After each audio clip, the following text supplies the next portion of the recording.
you also have to be willing to accept to surrender.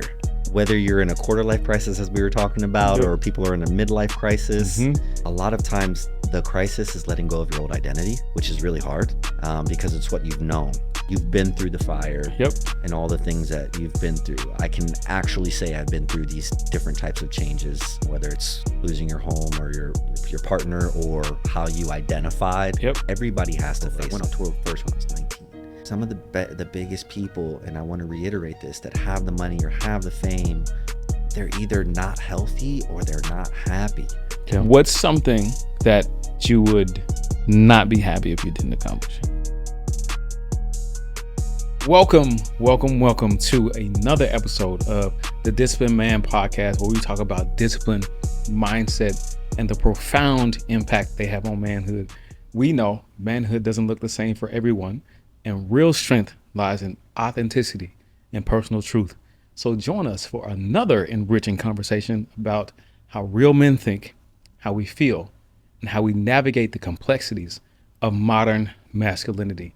Now, today, we're going to be talking about how to navigate crisis in your life and some of the things that you could do for stress management as you go through your day-to-day. I have a very, very special guest joining us today. He is the founder of Dance Karaoke, also the founder of True Kings Academy, where it's designed to provide men with the tools for financial, spiritual, and emotional resources to help them get better every single day. Today we have joining Mr. Seth Stewart. Seth, welcome to the show. And man, that was great off the top. You got it all in. I'm impressed. It's called homework, folks. It's called being prepared. I love it. Thank you for having me. I try, man. I appreciate it. I try, man. I'm glad to have you joining us today. Just obviously considering all the work you do, but Seth and I actually met here in LA for a men's hike, and it's so funny because our interaction was pretty quick. Very quick. But I remembered after, I was like, there must have been something that we were supposed to connect on. And then I found on the hiking page's Instagram, they reposted my stuff and then they reposted Seth's stuff. I was like, that day was only two of us. Wait a minute. I did realize that. Yeah, it was quick too. It was. And so I sent them a message on Instagram. I said, hey bro, I see the work that you're doing. Let's connect. We had a quick conversation and I knew today was very important for us to have that conversation. So I wanted to invite you all for that conversation. So of course, that's why we're here.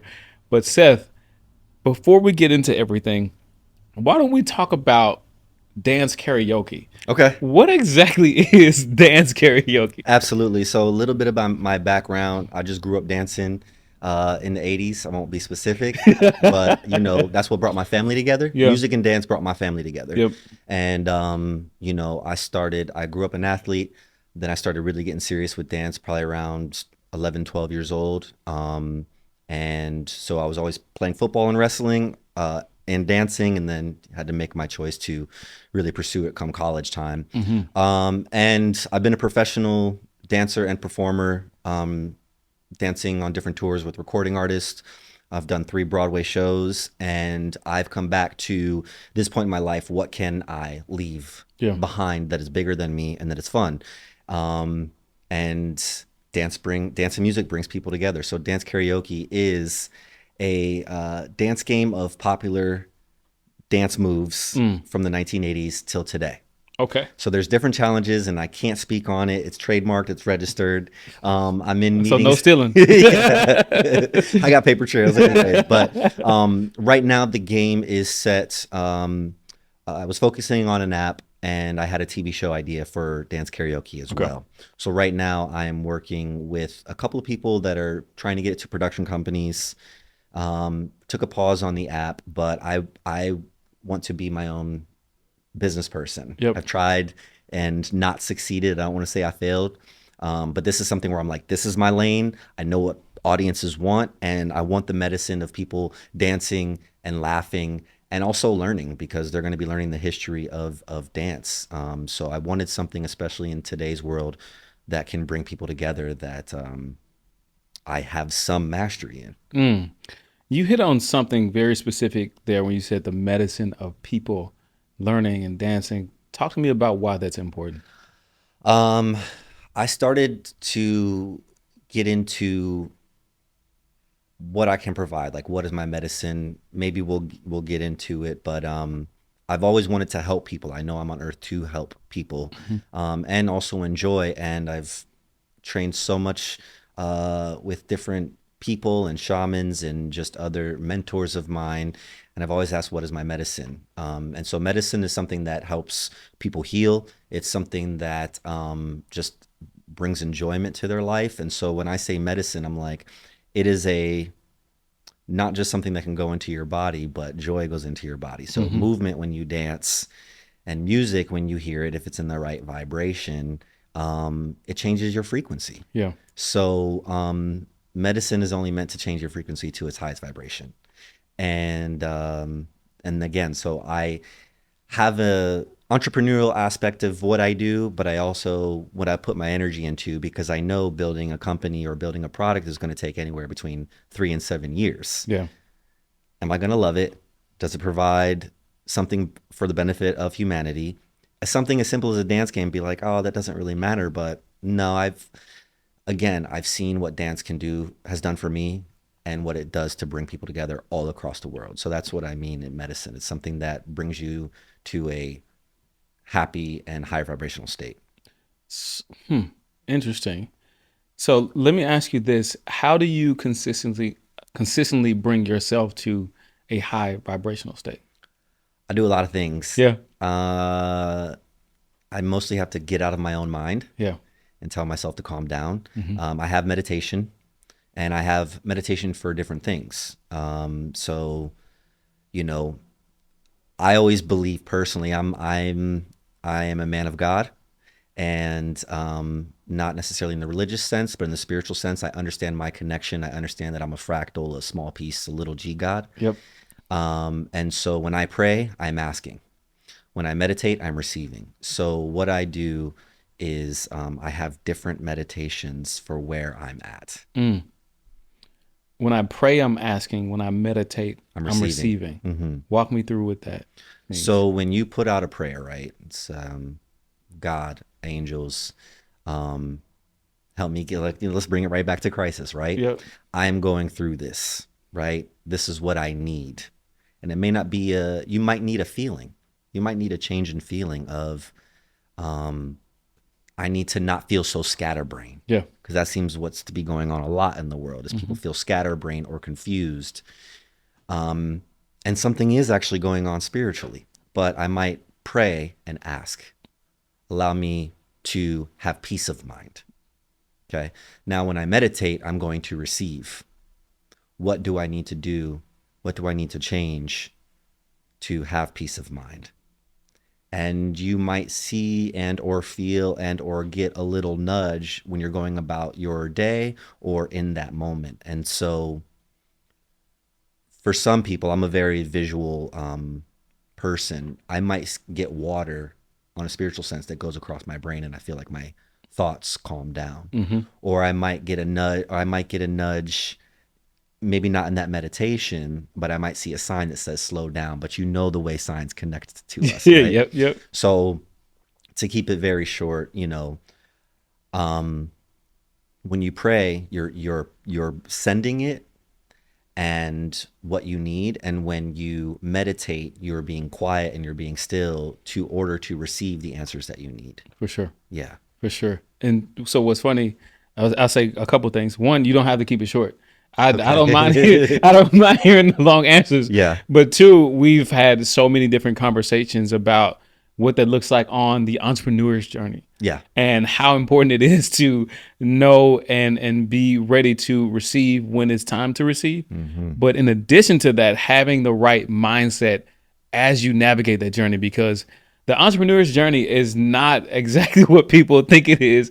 In most cases, they don't understand the challenges that you face throughout that and how many obstacles that you have to navigate, not just from being an entrepreneur, just generally speaking, but on a day to day basis. That's it. I put it to you like this. I've had I've had two businesses. One is in operation. and I've tried two others that, again, they didn't fail. They just didn't succeed. Um, and I had one where I almost worked myself to exhaustion. I've also have a few people that I know that are millionaires, and it doesn't necessarily mean because they have the money that they're happy or even healthy. Yeah.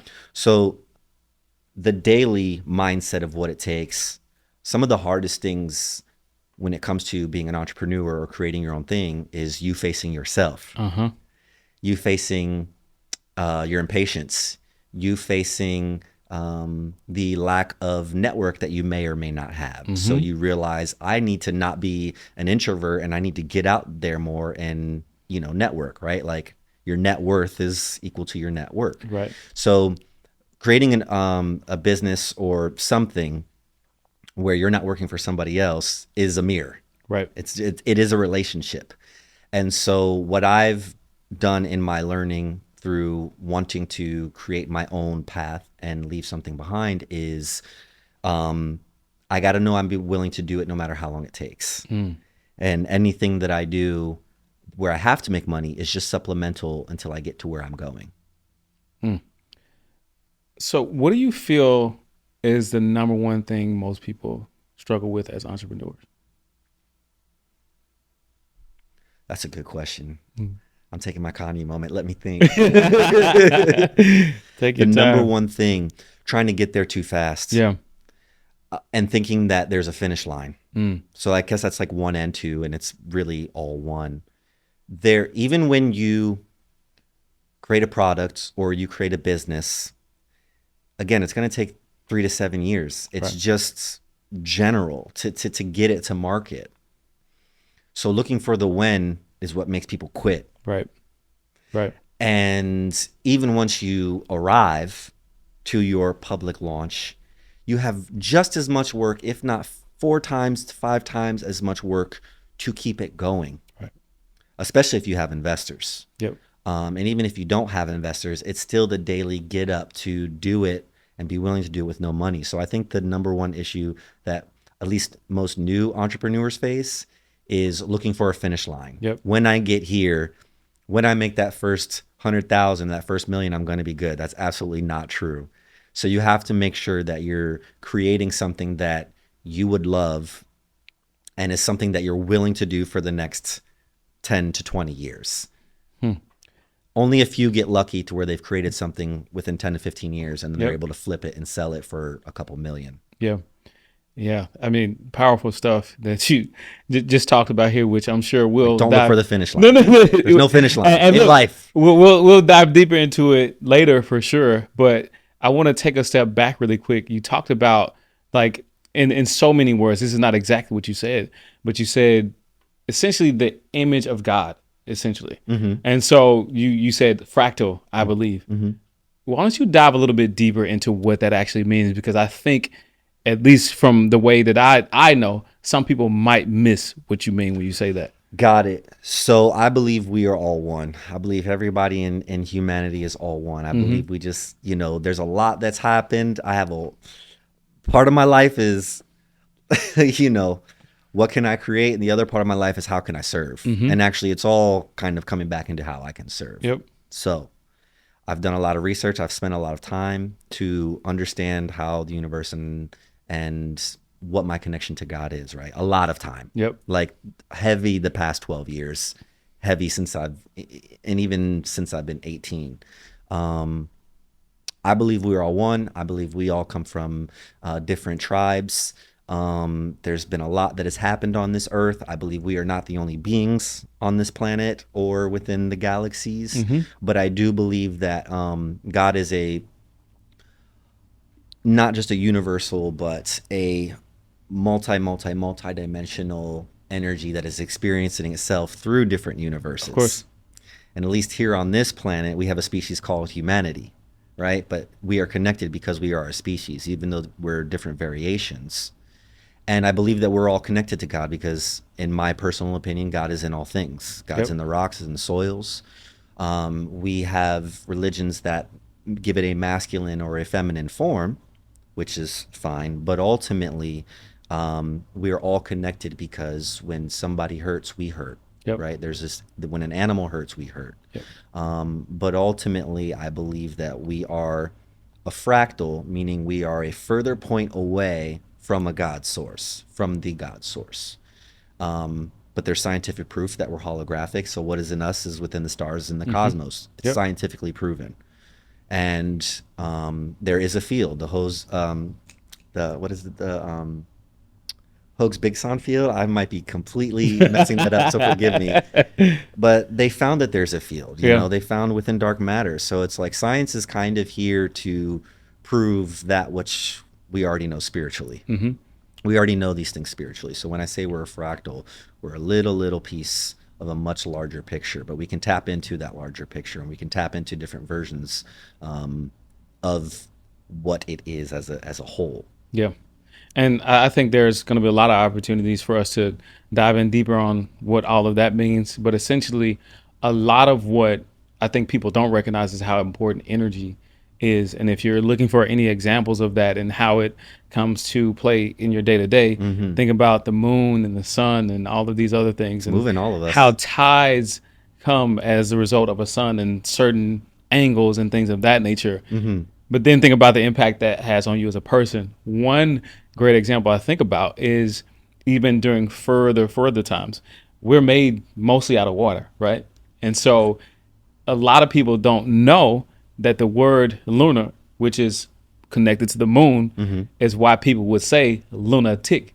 Is because you're influenced by the moon, you're influenced by that energy. Okay. And it's taking those understandings and how we apply those to everyday life. I think a lot of people will miss the opportunity to do that.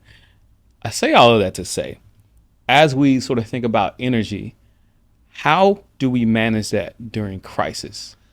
This is great. I love how you tied that back in. We're same, man. Me and this guy are on the same page and I am so grateful to be there with you. So let's talk about energy through crisis, right? And everything that we're tied all back into everything we're talking about, right?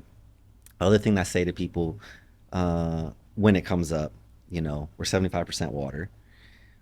A lot of the earth is made up of mostly water. So when people talk about, you know, want to talk about the fact that they can create miracles, I'm like, you actually walk on water every day. If you're 75% water, you walk on water every day. And I don't even know if anybody's tried. Like, again, I'm not necessarily religious, but I appreciate all religions. Like, I've actually tried to walk on water because there's a part of me that thinks that I knows that I can. I just haven't done it. But I think that's what, just to try that is what calls us to be in this moment that we're willing to try these spiritual possibilities. We're willing to try these business and entrepreneurial possibilities, right? That's what this whole game is about. Is about trying, is about playing in the game every day. And bringing it back to your question, how does energy play all into crisis, right? Well, in your life, you're going to have energy management. That's why we have prayer. That's why we have meditation. Is to balance yourself and to align yourself to not only your highest self, but to the collective, right? So especially in crisis, it is about energy management. Why? Because what happens in crisis is either something traumatic happens, like you lose your job, you lose your home, you lose your loved one, you lose your relationship, right? Or your mind is just going crazy. I work with a lot of men. I'm noticing that in the collective field, a lot of the crises are happening in our mind, right? So you're going to have to learn how to, on a daily basis, manage your energy, which is your thoughts. Thoughts are things. Those things can begin to manifest, which can, if they're not managed, your energy and your thoughts are not managed correctly, you can make yourself sick on whatever plane you want to or don't want to experience. So you're going to have to be disciplined. Male, female, doesn't matter. You're going to have to be disciplined to first pay attention to the controllables. What can I do? I can pray, I can meditate, or I can at least observe what my thoughts are. Write them down. Make them bullet points. The second thing you can do is, and this is some of the things that I teach, is what can I do to change this? Or what can I do to heal this? There may be only so much you can do, because if your house burnt down, that's not a controllable. Yep. But what steps you can do is, who do I know that has a basement? Who do I know that has XYZ? What family can I go to, or friends I can go to? That's controllable. Yep. So you have to have a mindset of where you can accept the situation, know how you're feeling in the situation, create solutions, which are the controllables. And anything else, it's like the serenity prayer. You cannot control certain things, and you have to have the ability to know the difference. So a lot of times in crisis, if it is created, if it happens from the outside, there's only so much you can do. Yep. But a lot of people are creating crisis within their own minds or in their own heart, because they're not doing the daily energetic balance. Yep. And they're not controlling the controllables. Because what I like to tell, at least the guys in my men's group, is that you have to be prepared to be in the mud for certain parts of your life, whether it's going through a relationship or going through some big change, or whether, you know, you're being asked to change your identity and do something that you have done your entire life. Yep. Daily discipline of how you talk to yourself, what solutions you can bring, will get you to out of that mud. So I think that you have to be willing to do the work daily. Yep. And again, not look for a finish line. The minute you look for, when I get out of this, or when I get a new boyfriend or girlfriend, or when I get this job, you're setting yourself up, because you're subconsciously looking for relief. Yep. And now you are energetically tied to that relief, which may or may not come. And even when it does, it's not in your time. Right. Patience is a pain in the, I don't want to curse, but like, patience is a pain in the butt. Yeah. So, you know, I've lived and died many times, whether it's through actually almost dying, Yep. or whether it's through spiritual journeys. If you wake up the next day, you already won. Yep. Doesn't mean that it's not going to be, the day's going to be easy. But in the bigger scheme of things, we also have to remember and remind ourselves, like, is it that deep? Right. So control the controllables. One, know how you feel. Write it down in bullet points, so that you don't stir within your emotions. Okay? Know what you need. Put it in bullet points. Those are the controllables. And then take the actions that you can to get yourself out of that specific crisis. Now, here's the other thing, because I've been talking to a lot of people right now. Crisis can be many things at once. So you also, why I tell people to write things down and have these bullet points, is you can only do so much by yourself and with others, right? So in crisis, people need to not be afraid to ask for help. I think we're all afraid to ask for help. Oh yeah. Oh yeah. But I think that the minute you ask your friend for help, whether that's saying, I need an hour of your time, well, you just made a real human connection with your friend that is more intimate, that your friend might feel honored to do. We need to ask for help in business, right? I don't need your money. Please give me advice on this next 2 weeks on how to get out of this situation. Yeah. Most people will be like, I got you. And Right. if I can't, let me direct you to somebody that can. So if you can't get yourself out of specific crisis, or you can't control certain controllables, ask for help. Yeah. We need to ask for help. There's a lot to download from what you said. There's a few points I'm going to touch on. Specifically, you talked about like being willing to change and understanding what you need to do to change. It's funny. I was sitting in my car. I made this video the other day, and I was talking about like 3 things that you can do in a situation, very similar to what you just said. And so for me, it's about, to your point, doing the daily work and having the discipline around doing the daily work. And so I wake up every day and I do 30 minutes of meditation. Great. Because I remember there was a point in my life where I'm going through and trying to figure out what the heck is about to happen after I lost my brothers, and I'm struggling. And I said to myself, one of the things I leaned on then was, let me meditate. Wait, if it works when I'm going through something, what if I'm not going through something? How does it work then? And understanding what that meant for my energy. And so I said, there's these 3 things that you have to do, whether you're going through crisis or whether you know it's time for you to make a transition. And again, it's to your point, and said in a different way, accepting where you are and knowing that there are steps that you need to take. That's huge. Yeah. Agreement to the fact that, okay, this is what I need to do. And I agree to the terms of what is going to be necessary for me to get out of that. But beyond acceptance, beyond agreement to the terms, you have to act because nothing changes until you act. So for me, a daily action is daily meditation, Yes. daily journaling, Yes. daily gratitude. Those are the ways that I'm able to focus on finding my true self. And I think that's the only place you can actually find your truth, when you examine and put a mirror up to yourself and understand what's happening and how you can change that. You have something where you call the True Kings Academy. Yes. Tell me what the True Kings Academy is. That was great. If y'all, I hope everybody catch that, because you just got 2 different tool sets from 2 different people. Just to put a bookend on what you said, I love that, because it was a reminder too, like acceptance for where you are is huge.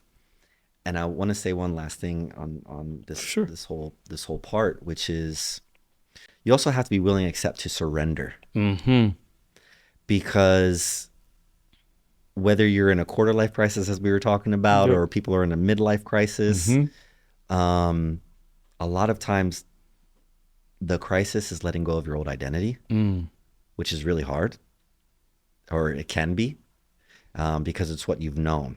But I have literally changed my life so many times. So what I'm saying is not for, and I think what we're both saying is not for, we know it. You've been through the fire and all the things that you've been through. I can actually say I've been through these different types of changes in my life, and say it with confidence. But surrendering to a moment that you can no longer change or no longer be, again, whether it's losing your home or your partner, or how you identified, whether you were a superstar or a baller and you're no longer there, everybody has to face those things. So kind of letting go of yourself can also help, and accepting can get you out of that time period of crisis.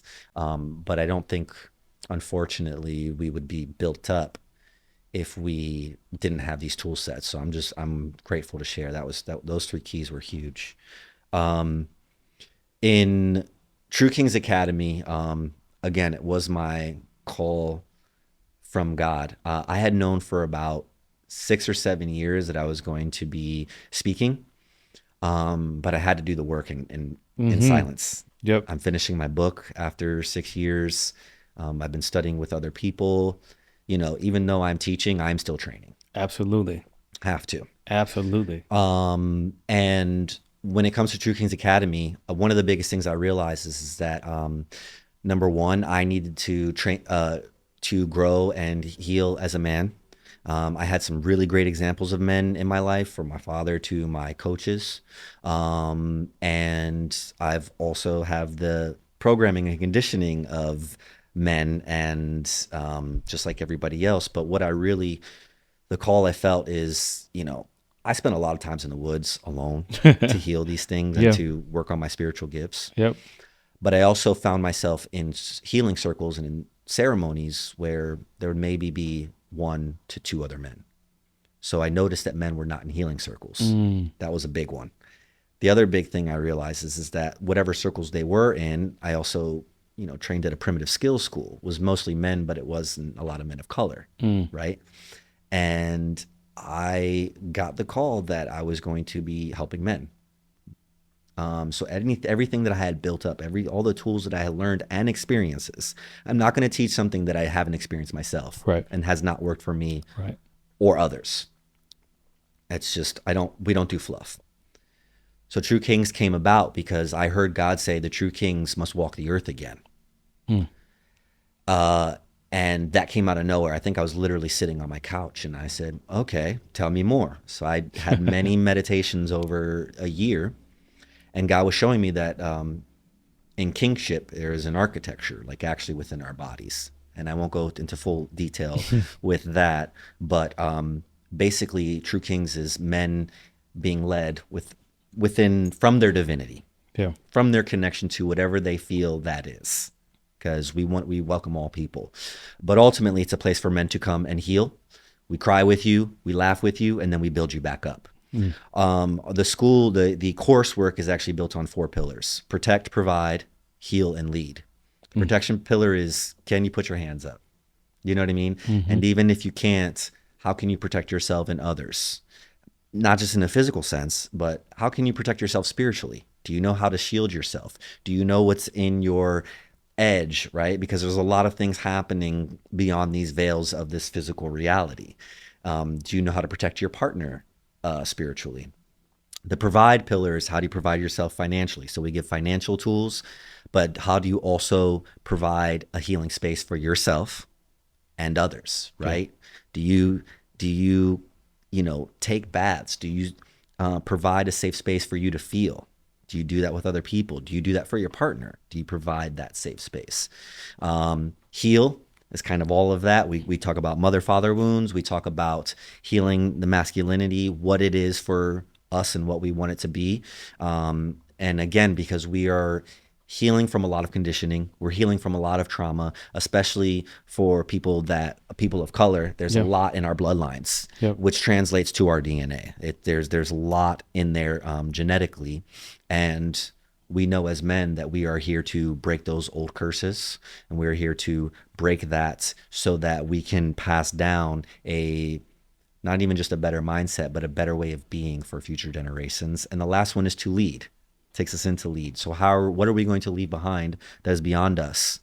And even if we don't leave behind, what can we be a part of? What organizations or businesses can we be a part of that are going to leave something better for the next 7 generations? So there's a spiritual aspect, relationships, healing wounds, and then there is a retreat, and going to be some more skills and primitive skills. Do you know how to start a fire? Do you know how to make a shelter out there?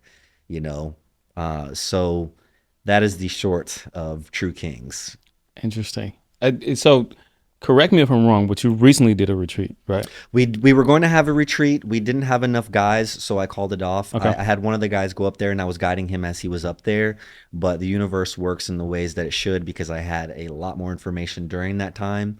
And so when we do the first one, it's going to be amazing. So again, it wasn't the right timing. Got you. I'm about to show you something from Okay. 4 years ago today. Let me see if I can find it really quick. I hope I can find it. No, take your time, because I'm gonna grab something real quick. 4 years ago today, you posted that on Instagram to the exact date. Let me see this. Oh, yeah. Peace is my religion. My God is love. Tolerance my shield. Acceptance my sword. Hate is my pain. Ignorance my enemy. And forgiveness my salvation. To this day. To this day. To this day. Yeah, I'm speaking it. Yeah. But I'm living it. Yeah. So from that, you seeing this today, why don't you help the audience understand what all of that means? Peace is my religion because it is acceptance. Yeah. Right? Like, whoever you are, wherever you come from, we're fam. We're connected. Mm-hmm. Whatever somebody says to me, or whatever cohesion that we may not have, I have to go back to peace, because I have to recognize they may have something within them that is not healed yet. Yeah. Come back to peace. That's why it's what I practice. When it comes to hate and all of these things, I can just see where they may or may not be yet. And I'm not even completely healed, right? Like most healers, most people that are leading are doing it because they've been through the trenches in some form or fashion. Yep. And even doing what you're doing, it's just like you want better for others. Yep. We want peace. I think we all want peace. And ultimately, I don't believe that. I believe in a higher timeline. I believe in bringing that timeline here to Earth, which is connection, true connection to ourselves, true connection to our higher selves and with others. Yep. An elevated consciousness, financial abundance, and daily peace and health, and fun, right? I believe that, in fact, I know we are cosmic citizens. There's so much proof when it comes to temples all across the world that who we were is who we're meant to return to. So having peace, the way I operate is because I remember a time where all of that existed, and we're coming back into that time. However, why I think this podcast is so important, and the work that you do is so important, and I know the work that I do is important, is because it's going to take discipline and mindset and a healed and open heart as best as you can to get to that new/original timeline. I want diversity in the world that I'm going into. I don't care if people, what color, what your gender, what it is, as long as there's peace and there's evolution, right? That's why we're here on this planet. It's for evolution, soul evolution. Then we're cool. Yep. So everybody's light is important, and everybody's job and or calling is important. We're just flames lighting up a larger fire to burn off the dead weight. Yep. And you don't have to do more than your part. Yeah. So you spoke about in detail, I would say, the 4 pillars of True Kings Academy. Protect, provide, heal, lead. Yes. And thinking about that as men, I think there are 3 of those we kind of feel like we have some type of grip on. Yeah. Protecting, providing, leading. Yeah. And I think a lot of us will agree on like those 3. Yeah. But I think the one that we often miss is the healing. Yes. And we oftentimes don't even allow ourselves to heal. Bro, I know. And that trauma shows up in so many other areas where we're not also allowing ourselves to properly protect, provide, and lead because we haven't healed. 1000%. What would you say is the most important reason, or at least one of the most important reasons, why we should be focused on our healing today? Got to go back to my Kanye. Let me think for a minute. One of the most important reasons, so you can have peace in your own life. Yeah. Yeah. So that you can understand how you feel, right? And know that how you feel is validated. But mostly inner peace. Because if we can heal the trauma of not having a father, or heal the trauma of a father that yells and, you know what I mean? Like, thank you for the whoopings, but dang, you know, have a little too much. Right. Or if we can heal from, you know, mother wounds or father wounds or sexual trauma. It's a lot of sexual trauma, even when it comes to men, and you'd be surprised. Yeah. Yeah. Some of it may not even have been on the receiving end, but men actually dish out sexual trauma and they're not even conscious of it. It ties into watching too much porno.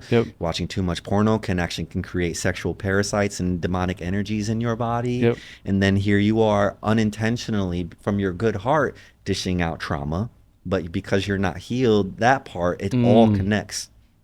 So the reason why it's coming back to that healing is understanding these different parts of us that we've never been taught. Right. These different, you know, first levels of healing, so we can begin to work on it, because healing happens in layers.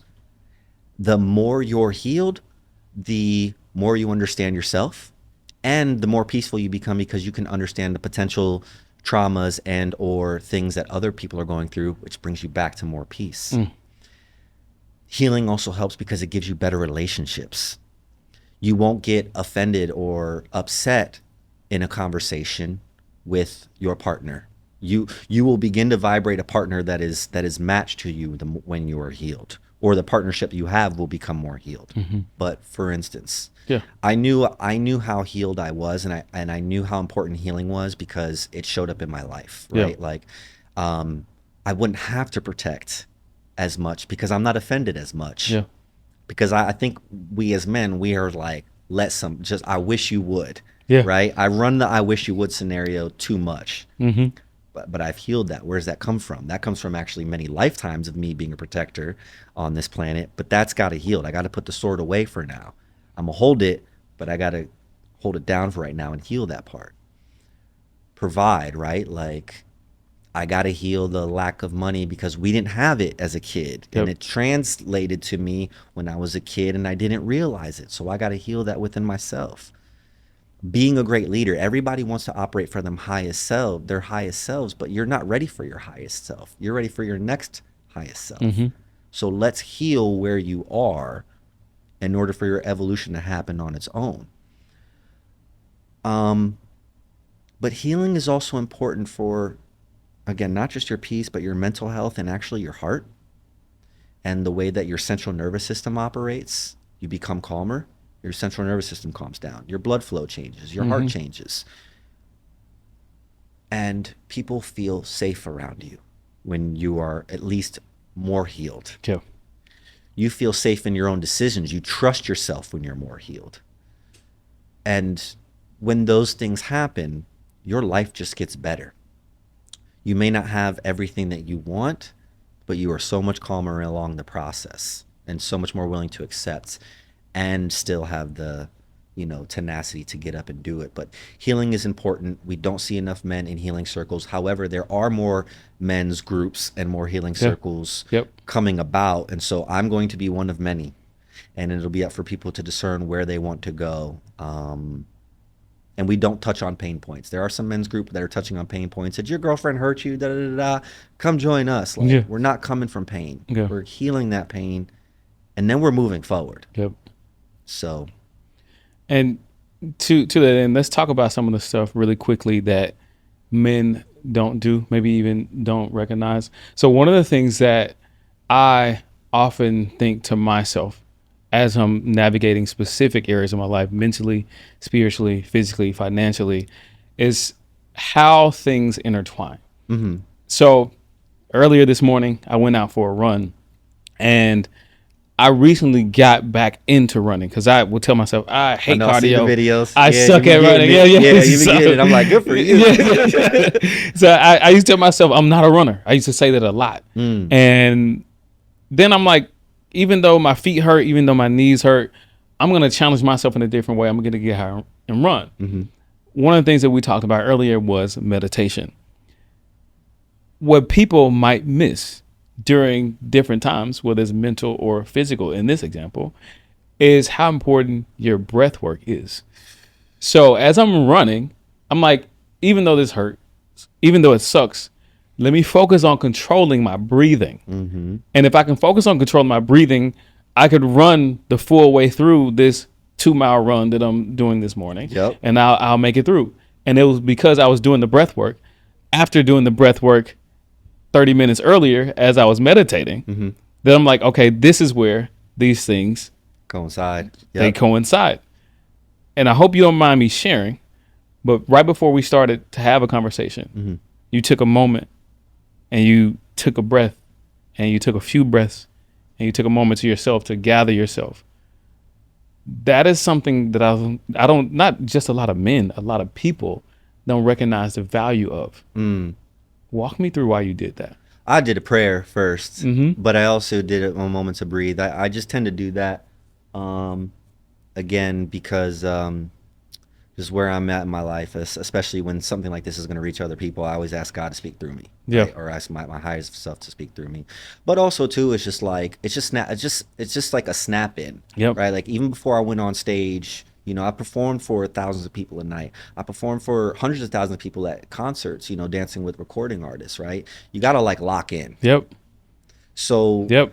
I mean, I think that like the breath is the most important thing to your healing. Mm-hmm. A lot of journeys that we do is shamanic breath work where you're doing faster. There's again, they've scientifically proven how some of this works, but ultimately taking a moment to breathe saves you a lot of drama, and it just allows you to snap in, right? Because there are so many moments in my life on a daily basis, being a performer or being an athlete, where your thoughts don't matter anymore. Yeah. Not only your thoughts, your feelings. Lock in. So take a breath, say a prayer, and get it done. You know what I mean? So it's just kind of also ingrained in me, which I think taking a breath will help people, because a lot of as much as we deny our feelings, we need to kind of address them, but then we need to know when it's time to lock in, Yeah. because your feelings don't matter. Yep.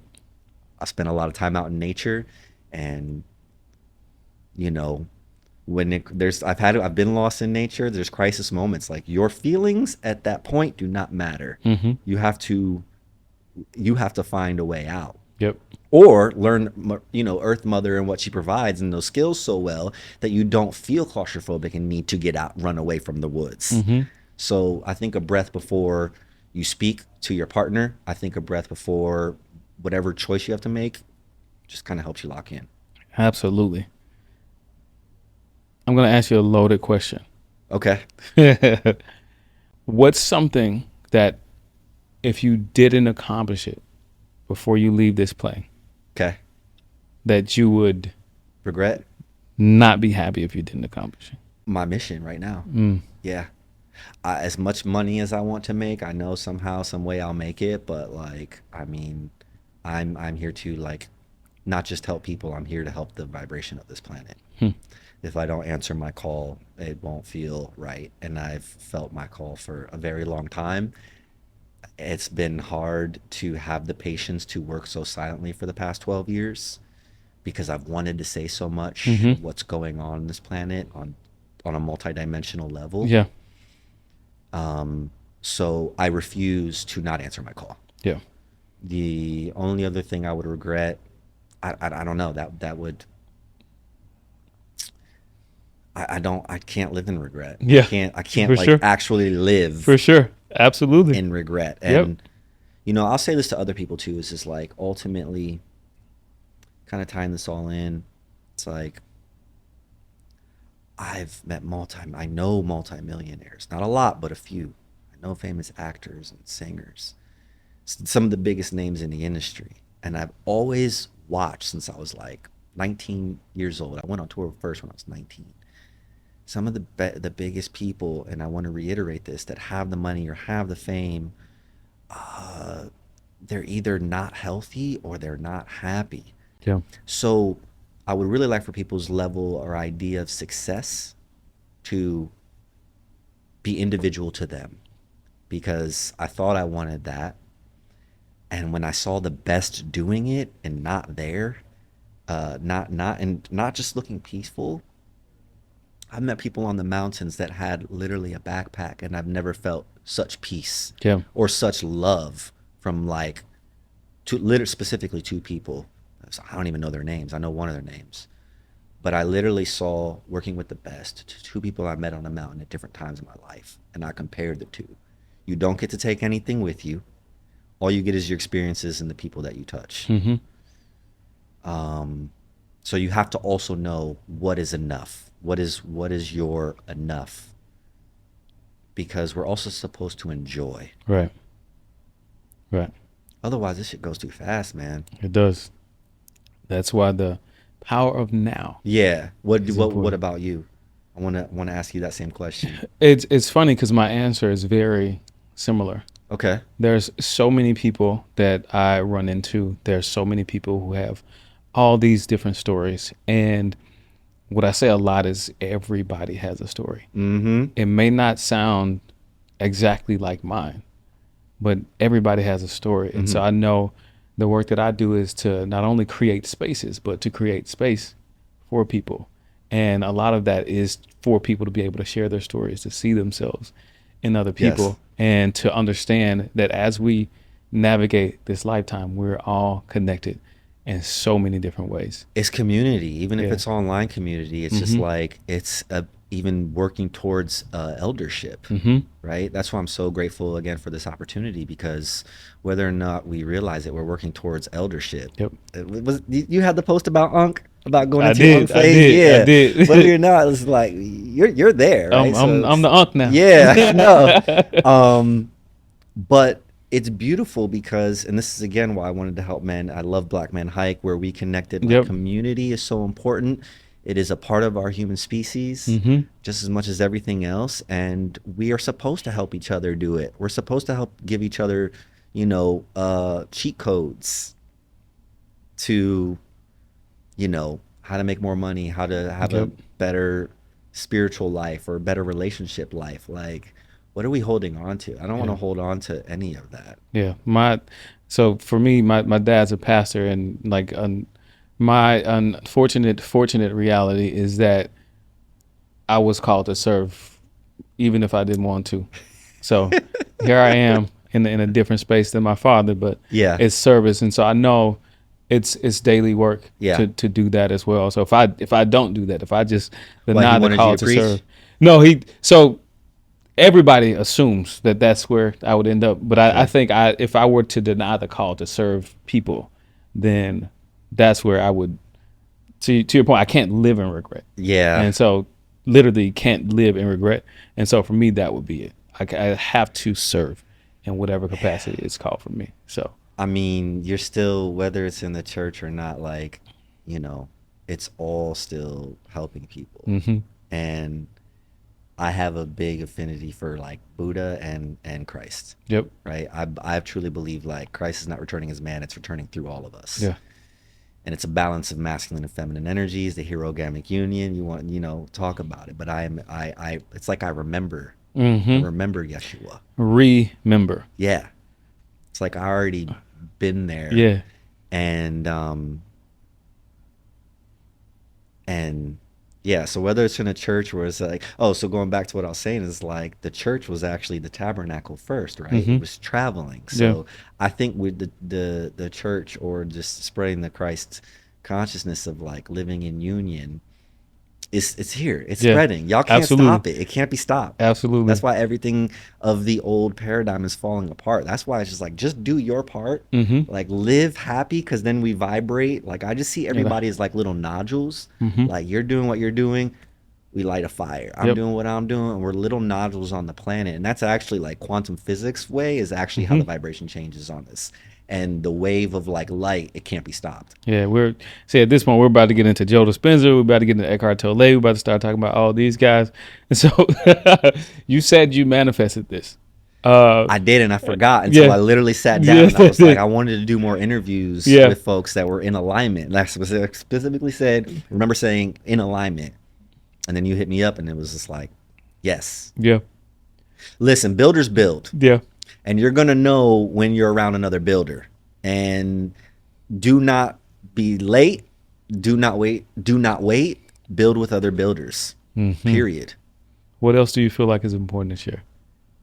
I think we said a lot in a short amount of time. We did. Know what success is for you, because that's what's coming to my mind. Yep. For me, successful relationships or great relationships is part of my success. Oneness with myself and God is my success. With my relationship with my lady is huge. And obviously living in a, multi-million-dollar home. Yeah. Yes. Yeah. Yes. For sure. Yes. Not just because of the home, but because of the vibration that it creates. It might be on a bunch of land. So I'm going to say yes to that too. But know what it is for you, because now I'm not concerned about when I get in that home. I'm concerned about what I'm going to create, right? Reaching 1 million men. It's only been in the last 2 weeks, and I'm like, I want to reach 1 million men in a positive fashion. It may not just be me. It might be a network of men, but I'm going to reach 1 million men in a positive fashion. Yeah. We got to spread this fire of love and light and knowledge and tool sets. So I would just tell people, like, take the time to be still, right? There's a time for stillness. That's when you receive. And then there's a time for action. And something that one of my mentors said to me, which has stuck with me since 2010, is that, ask for your vision. Your vision is your bigger V, right? Our calling, why we're doing this. And people are afraid to ask of their vision because of what God will tell them. Oh, yeah. Oh, yeah. And even when you're working your vision, it might tell you to let go of your identity, of who you used to be. It likely will. It will, probably. It likely will. And know that answering that call is going to take years. Same way as you have a business, right? You can do both at the same time. And that there's not necessarily applause there. Yeah. There's not going to be many people waiting for you at a finish line, because that finish line doesn't exist. And you may not get applause for doing what you're being called to do. Yeah. So I would say, know what your success is. Take the time for silence to know when it's time to take action, because we don't need to be so busy that it's all flying by us. So stillness is key. For sure. Seth, man, it's been a privilege, brother. Man, that went by quick. This was great. It's been a privilege. Yeah, thank you. Absolutely, bro. And to the audience, as you know, I say every single episode, remember, discipline equals freedom, and all of the core values of authenticity, resilience, and integrity, all of those remain universal. We are the disciplined man, and this is what real men think. My brother, thanks again. Peace and blessings.